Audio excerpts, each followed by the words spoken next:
Hello friends, welcome to my channel Paper Crackers. Today's video topic is about computer generation. Let's start the video. तो आज का हमारा पहला question है, the period of first generation computer was 1946 to 1959. अगला question है हमारा, what technology was used in first generation computers. तो फर्स्ट जनरेशन कंप्यूटर्स में कौन सी टेक्नोलॉजी यूज की जाती थी, वो थी वैक्यूम ट्यूब्स. अगला क्वेश्चन है हमारा, what programming language was used in first generation computers. तो जब हम फर्स्ट जनरेशन कंप्यूटर्स यूज करते थे तो उस टाइम कौन सी प्रोग्रामिंग लैंग्वेज यूज करते थे, वो थी मशीन लैंग्वेज. और कंप्यूटर्स मशीन लैंग्वेज को सबसे ज़्यादा समझते हैं, तो इसे कन्वर्ट करने की भी ज़रूरत नहीं थी, तो ये प्रोग्रामिंग लैंग्वेज उस टाइम यूज की जाती थी. अगला क्वेश्चन है हमारा, the first electronic general purpose computer that used 18,000 vacuum tubes was. तो 18,000 वैक्यूम ट्यूब्स यूज की गई. तो ऐसा पहला इलेक्ट्रॉनिक जनरल पर्पज कंप्यूटर था इनाइक. उसकी फुल फॉर्म है electronic numerical integrator and computer. और इसमें जो है ये 1943 में बना था. उस टाइम वार रिलेटेड जो भी कैलकुलेशंस होती थी तो वो की जाती थी इस कंप्यूटर के थ्रू. अगला क्वेश्चन है हमारा, examples of first generation computer. तो फर्स्ट जनरेशन कंप्यूटर के कुछ एग्जाम्पल्स जो है, एडवेक, IBM 650, IBM 701, Manchester mark 1, mark 2 etcetera. अगला क्वेश्चन है हमारा, give 2 main disadvantages of first generation computer. तो फर्स्ट जनरेशन कंप्यूटर के क्या डिसएडवांटेजेस रहे हैं. तो जो है ये कंज्यूम करते थे high amount of energy, electricity. तो इसमें लाइट बहुत ज़्यादा कंज्यूम होती थी. और दूसरा ये प्रॉब्लम थी इसके अंदर कि ये पोर्टेबल नहीं थे. ये जैसे कि आपका जितना बड़ा रूम होता है उतने बड़े साइज़ के कंप्यूटर्स होते थे, तो हैवी बहुत होते थे, साइज़ बहुत बड़ा होता था, इलेक्ट्रिसिटी बहुत ज़्यादा कंज्यूम करते थे. तो ये इसकी डिसएडवांटेजेस है. तो अगला क्वेश्चन पढ़ते हैं, what type of main memory was used in first generation computer. तो किस टाइप की मेन मेमोरी हम यूज़ करते थे फर्स्ट जनरेशन कंप्यूटर्स में, magnetic tapes and magnetic drums. अगला क्वेश्चन है हमारा, input output devices of first generation computer. तो फर्स्ट जनरेशन कंप्यूटर में जो हमारे इनपुट आउटपुट डिवाइसेस होते थे वो थे paper tape and punched card. इनके थ्रू हम इनपुट करते थे और इन्हीं के थ्रू आउटपुट ले जाती थी. अगला क्वेश्चन है हमारा, the period of second generation computer was. तो सेकंड जनरेशन कंप्यूटर हमारे स्टार्ट हुए थे 1950 से 1960 के बीच में हमारी सेकंड जनरेशन के कंप्यूटर चले थे. अगला क्वेश्चन है हमारा, the main electronic component of second generation computer was. तो सेकंड जनरेशन कंप्यूटर का जो मेन इलेक्ट्रॉनिक कंपोनेंट था वो था ट्रांजिस्टर्स. और इसके अंदर जो है अब बल्क की वैक्यूम ट्यूब्स यूज़ नहीं किए जाते थे, इनको रिप्लेस कर दिया गया ट्रांजिस्टर से. तो अब सेकंड जनरेशन कंप्यूटर में ट्रांजिस्टर्स यूज किए जाते थे. अगला क्वेश्चन है हमारा, the programming language used in second generation computer. तो सेकंड जब हम फर्स्ट जनरेशन से सेकंड जनरेशन में आए तो उस टाइम फर्स्ट जनरेशन में मशीन लैंग्वेज यूज की जाती थी, लेकिन सेकंड जनरेशन तक आते आते मशीन लैंग्वेज का यूज कम हो गया. अब दूसरी प्रोग्रामिंग लैंग्वेजेस डेवलप की गई, तो वो थी असेंबली लैंग्वेज. तो मशीन लैंग्वेज तो यूज की ही जाती थी, साथ में असेंबली लैंग्वेज को कन्वर्ट करना पड़ता था मशीन लैंग्वेज में, लेकिन असेंबली लैंग्वेज में प्रोग्राम्स लिखना इजी होता था. तो इसलिए धीरे धीरे करके दूसरी लैंग्वेजेस को भी डेवलप किया गया, क्योंकि हर कोई मशीन लैंग्वेज हमारी होती है 0 और 1 की फॉर्म में. तो 0 1 की फॉर्म में कोडिंग करना डिफ़िकल्ट रहता है, इसलिए धीरे धीरे करके हाई लेवल लैंग्वेजेस का डेवलपमेंट शुरू हो गई. अगला क्वेश्चन है हमारा, what memory and input output were used in second generation computer. तो सेकंड जनरेशन कंप्यूटर में जो है memory, magnetic core and magnetic tape disk use की जाती थी, वही जो फर्स्ट जनरेशन में यूज की जाती थी. और इनपुट आउटपुट डिवाइसेस थे हमारे magnetic tape and punch cards. अगला क्वेश्चन है हमारा,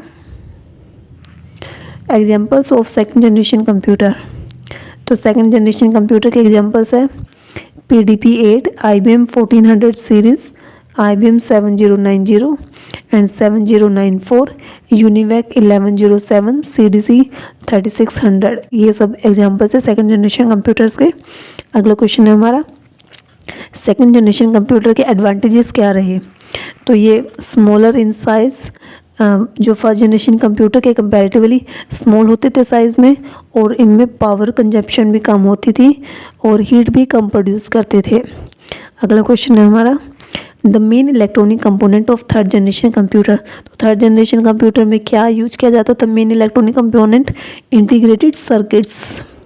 अगला क्वेश्चन है हमारा, the main electronic component of third generation computer was. तो ये क्वेश्चन रिपीट हो गया है, तो ये आपका आंसर वही इंटीग्रेटेड सर्किट्स है। अगला क्वेश्चन है हमारा, third generation time period was 1960 to 1970। तो ये 1960 से 1970 तक का पीरियड आपका थर्ड जनरेशन कंप्यूटर का था। अगला क्वेश्चन है हमारा, what type of memory and input output devices were used in third generation. तो थर्ड जनरेशन में किस टाइप की मेमोरी और किस टाइप के इनपुट आउटपुट डिवाइसेस हम यूज़ करते थे? तो मेमोरी यूज की जाती थी large magnetic core, magnetic tape और डिस्क। मेमोरी वही है जो फर्स्ट और सेकंड जनरेशन में यूज की जाती थी। और इनपुट आउटपुट डिवाइसेस में अब आपके पास मैग्नेटिक टेप ये तो थे ही पहले से ही, उसके अलावा मॉनिटर, कीबोर्ड, प्रिंटर, ये सब सुविधाएं भी आपको मिली थर्ड जनरेशन कंप्यूटर में। अगला क्वेश्चन है हमारा, the programming language used in third generation computer was. तो थर्ड जनरेशन कंप्यूटर में कौन सी प्रोग्रामिंग लैंग्वेज यूज की जाती थी? तो high level language like basic, ये आपकी प्रोग्रामिंग लैंग्वेज यूज की जाती थी। इसकी फुल फॉर्म है beginners all purpose symbolic instruction code. ये फुल फॉर्म आप याद कर लीजिए, काफ़ी बार एग्जाम्स में इसकी फुल फॉर्म पूछी गई है। अगला क्वेश्चन है हमारा,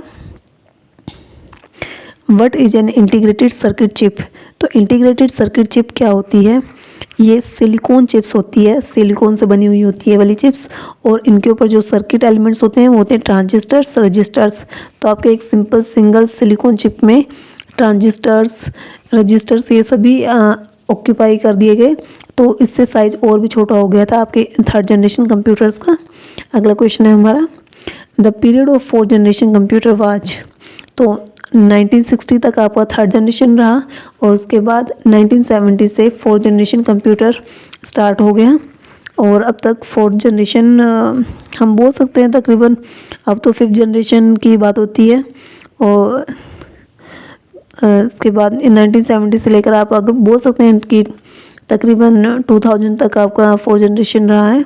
अगला क्वेश्चन है हमारा, the main electronic component of fourth generation computer. तो फोर्थ जनरेशन कंप्यूटर में जो हमारा मेन इलेक्ट्रॉनिक कंपोनेंट रहा है वो है VLSI, very large scale integration, और हम बोल सकते हैं माइक्रो प्रोसेसर। और VLSI में क्या होता है, आपके थाउजेंड्स ऑफ ट्रांजिस्टर्स होते हैं, उन्हें सिंगल माइक्रो चिप, तो एक सिंगल माइक्रो चिप के ऊपर ट्रांजिस्टर्स थाउजेंड्स की फॉर्म में ट्रांजिस्टर्स आपके एक सिंपल सिंगल माइक्रो चिप के ऊपर आ जाते हैं। तो ये था आपका main electronic component fourth generation computer का।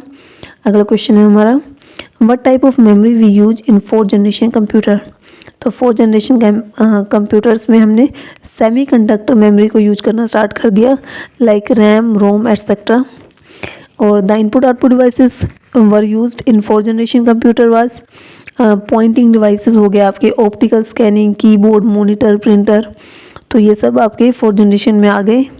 अगला क्वेश्चन है हमारा, examples of fourth generation computers are IBM PC star 1000, Apple 2, Apple Macintosh, Altair 8800, ये सब फोर्थ जनरेशन कंप्यूटर के एग्जाम्पल्स हैं। Main electronic component of fifth generation. तो फिफ्थ जनरेशन के अगर हम बात करें तो इसमें आपका AI आ जाता है, आर्टिफिशियल इंटेलिजेंस, और इसमें यूज़ की जाती थी ultra large scale integration technology and parallel processing method. तो आपके जितने भी प्रोसेसिंग के काम होते थे वो पैरेलली चलते हैं, ये नहीं कि one after the other, parallelly processing होती है। और ultra large scale integration technology use की गई, आर्टिफिशियल इंटेलिजेंस पर ही आपका सब कुछ फिफ्थ जनरेशन बेस्ड है। अगला क्वेश्चन है हमारा, what language we use in fifth generation computer. Fifth generation computer में जो लैंग्वेज यूज की जाती थी वो थी जो कि लैंग्वेज ह्यूमन लैंग्वेज, यानी कि कंप्यूटर को इस तरह से प्रोग्राम करना कि वो ह्यूमन लैंग्वेज को समझ सके, कंप्यूटर को कुछ सिर्फ हम अपनी लैंग्वेज में समझाएं और कंप्यूटर उस प्रोग्राम को डेवलप कर दे उसके अकॉर्डिंग, ताकि ज़्यादा से ज़्यादा इजीली किया जा रहा है काम को, ताकि कंप्यूटर्स को प्रोग्राम करना और भी ज़्यादा ईजी हो जाए। अगला क्वेश्चन है हमारा input output devices of 5th generation computers. तो इसमें आपके ट्रैक पैड या touch pad, touch screen, pen, speech input, recognise voice speech. तो स्पीच इनपुट के थ्रू आप अपनी स्पीच के थ्रू भी आप इनपुट दे सकते हैं कंप्यूटर में। लाइट स्कैनर, कोई भी बात आपने अपने अगर बोल के बतानी है तो वो भी आप समझा सकते हो कंप्यूटर्स को। इसके अलावा light scanner, printer, keyboard, monitor, mouse, तो ये सब आपके इनपुट आउटपुट डिवाइसेस है 5th जनरेशन कंप्यूटर के। अगला क्वेश्चन है हमारा examples of 5th generation computers. Desktop, laptop, tablet, smartphone, तो ये सभी एग्जाम्पल्स है इसके। अगला क्वेश्चन है हमारा what is the technology we are using in 5th generation computers. तो टेक्नोलॉजी हमारी एआई, आर्टिफिशियल इंटेलिजेंस के ऊपर बेस्ड है 5th जनरेशन कंप्यूटर में, और ये अलाउ करते हैं कंप्यूटर्स को कि ह्यूमंस की तरह बिहेव करे। अगला क्वेश्चन है हमारा batch processing was mainly use in the generation. तो बैच प्रोसेसिंग जिसमें कि पहले इनपुट हम मतलब बैच प्रोसेसिंग में आपको क्या होता था कि आपने अपना प्रोग्राम अपना एक सिस्टम में अपने प्रोग्राम बना दिया, उसके बाद आप कंप्यूटर ऑपरेटर को जाकर अपना प्रोग्राम देंगे कि मेरा ये प्रोग्राम है, इसे एग्जीक्यूट करना है। तो उसके बाद जब वो एग्जीक्यूशन होता है तो उसकी आउटपुट कंप्यूटर ऑपरेटर को दे दी जाती है, तो इसे बैच प्रोसेसिंग बोलते हैं। अगर इसका आंसर है 1st जनरेशन में आपकी बैच प्रोसेसिंग यूज की जाती थी। अगला क्वेश्चन हमारा ULSI स्टैंड्स फॉर। तो इसकी फुल फॉर्म है अल्ट्रा लार्ज स्केल इंटीग्रेशन, और it is a part of 5th generation computer. 33rd question number हमारा है in which generation time sharing real time networks distributed operating system was used.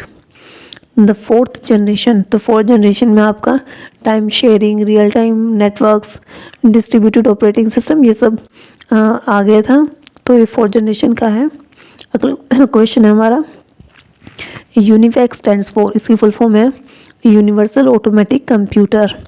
UNIVAC was the first general purpose electronic digital computer developed by J. Presper Eckert and John Mauchly.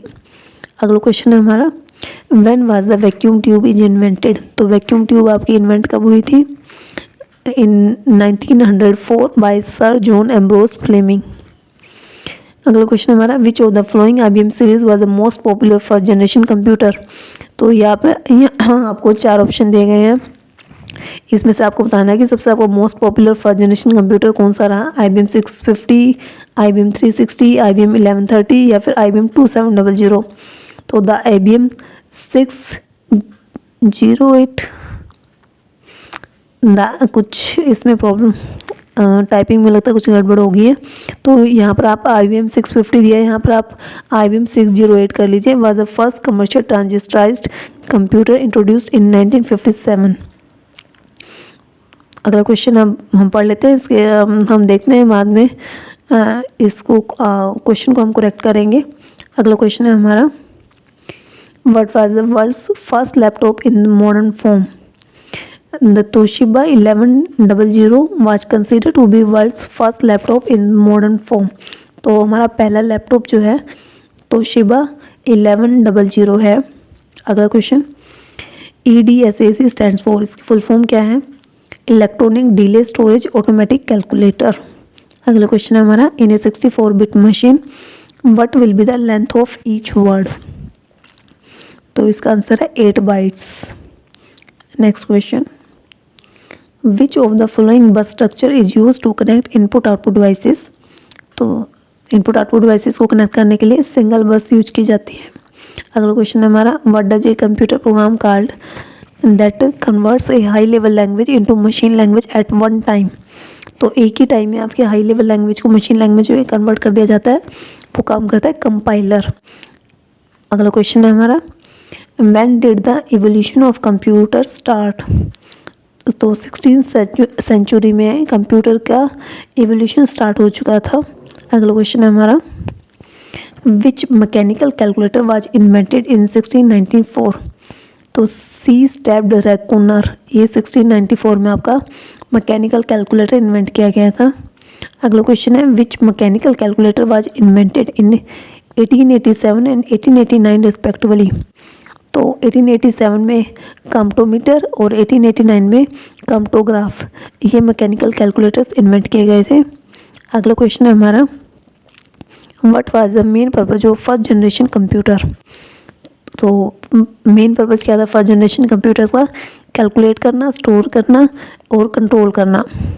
अगला question है हमारा, which of the following computers was design by von Neumann and could store data as well as instructions.